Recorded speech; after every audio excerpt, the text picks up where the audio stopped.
So hi guys, ఇవాళ మనం వేరే సబ్జెక్ట్లోకి వెళ్తున్నాము. ఇది వచ్చేసి మనకి డిజిటల్ ఎలక్ట్రానిక్స్. దీంట్లో ఏంటంటే మనం అనలాగ్ డిజిటల్ టూ టైప్స్ ఉంటాయి. So transistors, diodes, semiconductors analog అంటారు. Gates, flip flop, register, memory, motherboard ఇవి ఆల్మోస్ట్ వచ్చేసి డిజిటల్ అన్నమాట. సో సెమీ కండక్టర్స్ మీన్ మదర్ బోర్డ్ని ఎలా చేయొచ్చు, మదర్ బోర్డ్లో మెమరీ మైక్రో ప్రాసెసర్ అంటారు. సో మదర్ బోర్డ్ వచ్చేసి మనకి మెమరీ హార్డ్ డిస్క్ ఇలాగా కంప్రెస్ అయి ఉంటుంది. సో ఈ మెమరీ అన్నది రిజిస్టర్స్ అన్నవి ఉంటాయి. ఈ రిజిస్టర్స్ని కంపైల్ చేస్తే ఎన్ని ఎక్కువ ఉంటే అవన్నీ కలిపితే ఒక మెమరీ అవుతుందన్నమాట.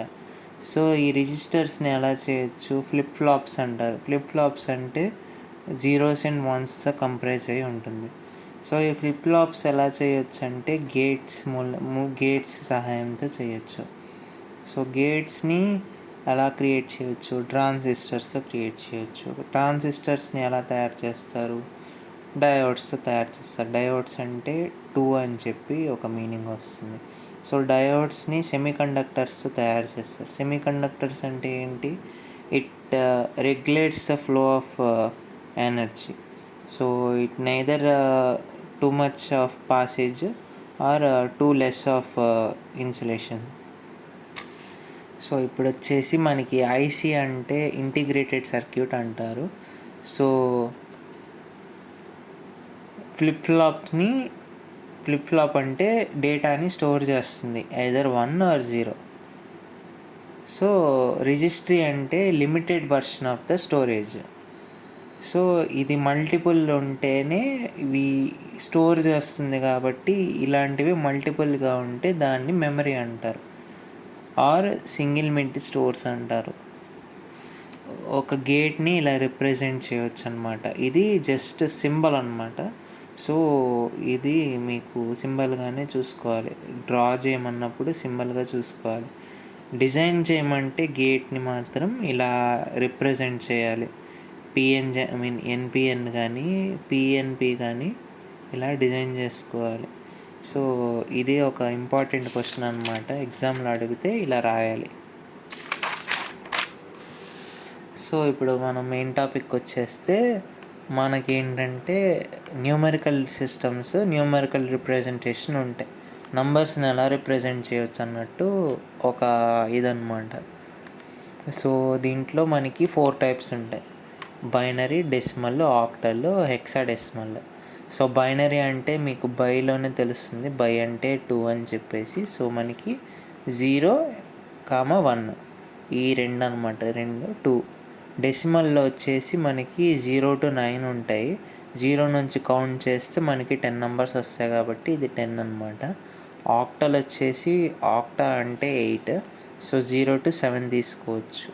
సో అది 8 అవుతుంది. హెక్సాడెసిమల్ అంటే 0 to హెక్సా అంటే 6, డెసిమల్ అంటే ఇక్కడ వచ్చేసి మనకి 10.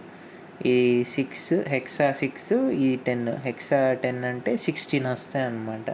0 to 15 అది వచ్చేసి 16.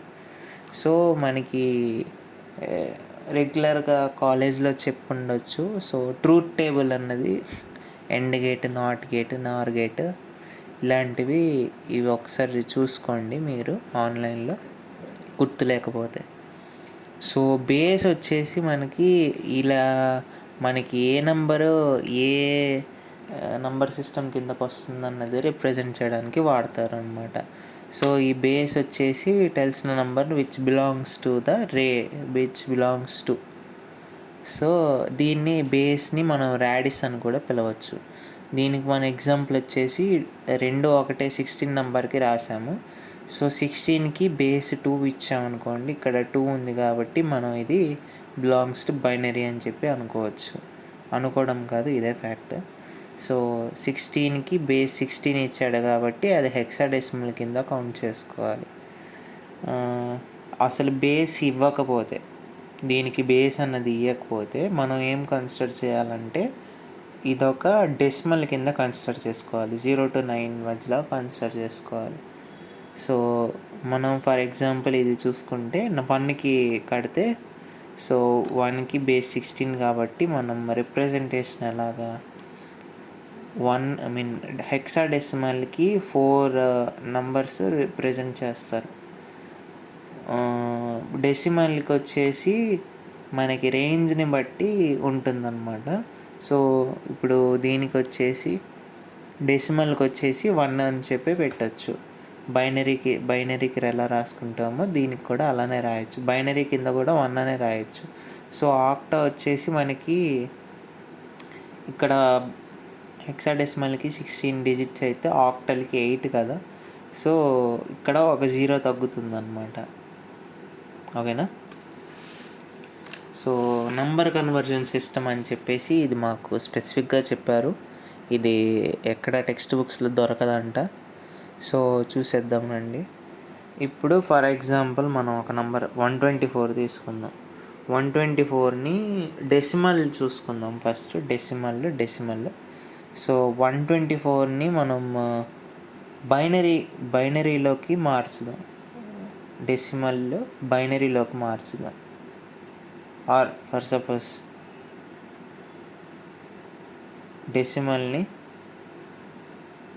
డెసిమల్ని బైనరీలోకి మార్చుదాం. Divide by 2. సో 124ని 2కి డివైడ్ చేస్తే అది వచ్చేసి మనకి 62 0 వస్తుంది రిమైండర్. 31 0 వస్తుంది remainder. 2 divided by 31 divided by 2 అనుకుంటే ఇక్కడ మనకి 2 15s 30 వస్తుంది. 1 రిమైండర్ వస్తుంది. సో 15/2 అంటే 7 వస్తుంది. సో 2 7s 14 కాబట్టి 1 మిగులుతుంది అన్నమాట. సో ఇక్కడ కూడా మనకి ఒక 4 1s మిగిలిపోతాయి రిమైండర్ కింద. 3 zeros ఉంటాయి. 2 zeros ఉంటాయి. ఫర్ సపోజ్ మనం ఇది ఇంకా చెప్పలేదు మాకు. సో రేపు మాట్లాడుకుందాం దీని గురించి. Thank you. బాయ్.